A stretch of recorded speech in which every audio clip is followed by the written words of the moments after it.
Kwani mimba ni yangu ama ni yao?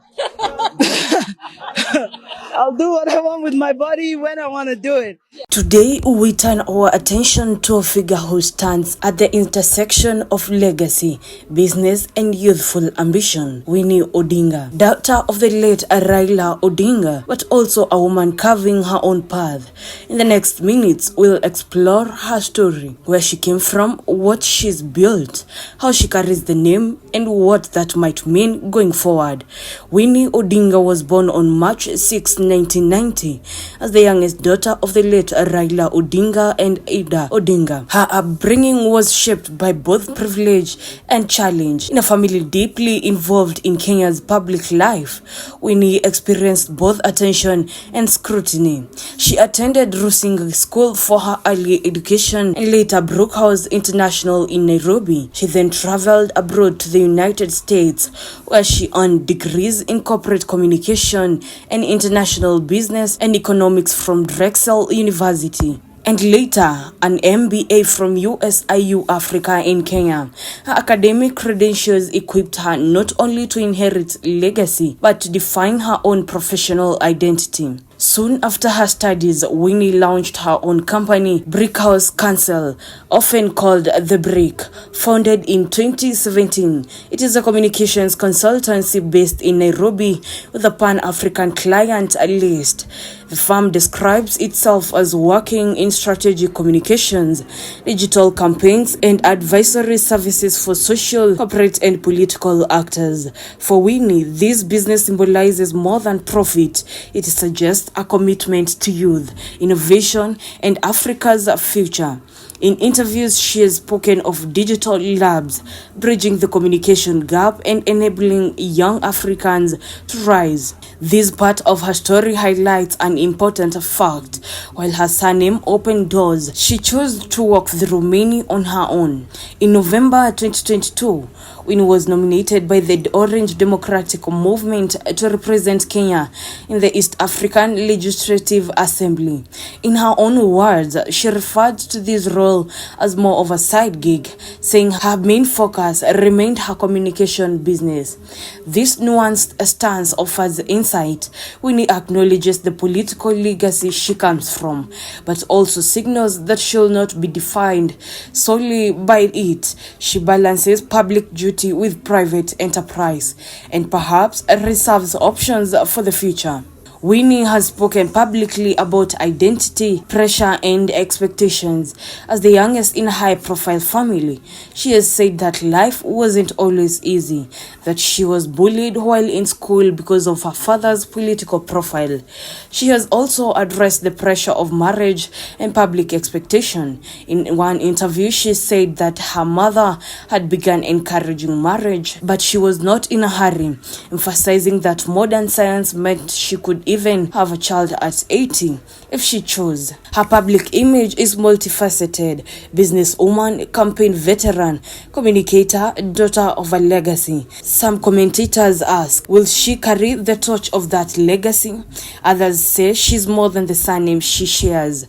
What is clear is that she wants to create her own impact while representing the past. While we won't dwell on politics, it is well noting the depth of Winnie's connection to her father Raila. She often accompanied him on campaigns, served as a personal assistant, helped in his communications strategy, and was among the first to notice major transitions in his public life. This connection gave her unique insight: what it means to live in a household under constant public gaze, what it means to support and observe leadership from the inside. In recent days, following her father's passing, Winnie has been publicly visible, offering clarity about how he passed, expressing gratitude to Kenyans for their support, and emphasizing the human side of the family's grief. In choosing to speak in calm, consistent tones, she emphasizes memory, respect, and continuity rather than speculation or sensationalism. What lies ahead for Winnie? She herself has been clear. She's not immediately jumping into competitive elective politics. She emphasized the communications businesses, the technology agenda, and remarked that if she returns to frontline politics, it will be on her terms. Her business could be a platform. Her public statements might evolve. We might watch how she uses digital tools, her company's content-wide scope, and how she frames youth and technology. Listeners should watch for: first, whether she launches new initiatives in digital literacy or communications training. Secondly, whether she gives leadership roles in her company that align with her father's legacy of service. The third one, whether she chooses a direct political path or remains behind the scenes driving strategy. The angle here is less about heredity and more about choice.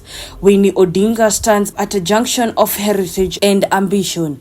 The road she picks will say a lot about how legacy is rebuilt in the 21st century. In closing, Winnie Odinga has repeatedly described the digital age as her battleground. While many think of legacy politics when her name comes up, her words reminds us she sees a very different horizon: tech, digital inclusion, and youth empowerment. For instance, she has publicly stated that her focus is on providing access to computers, establishing digital labs, and giving young Kenyans tools to thrive in a changing economy. At a recent event in Homa Bay County, that is in August 2025, Winnie argued that youth protests stem from a breakdown in communication between leadership and the younger generations. The leadership and the youth are having two different conversations, and I quote, she said, "This is telling. It suggests she doesn't simply want to participate in politics the way her father did, visiting rallies, delivering speeches.